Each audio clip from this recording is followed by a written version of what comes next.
Hi everyone, and welcome back to another Antsig how-to. Today, we will be showing you how to test an RJ45 Ethernet and RJ11 telephone cables using a cable tester. This tool is a must-have when wiring Ethernet or telephone cables in order to test if the connections are functioning properly. The tester has two components, the master and the remote. This allows you to test a connection in different rooms by simply plugging the remote into one end and the master into another.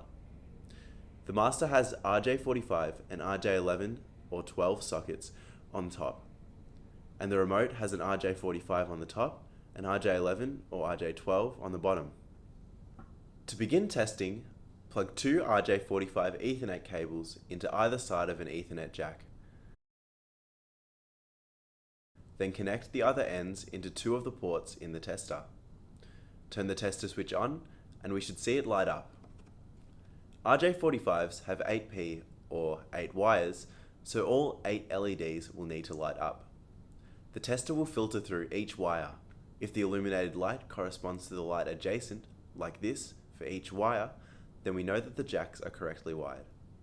If this is not the case, then you will have to rewire either the left or right side depending on which one isn't working correctly. The G indicates ground or shielding. It will light up when using shielded twisted pair Ethernet cables. The S is a secondary on switch, which will slow down the cycling speed of the wire.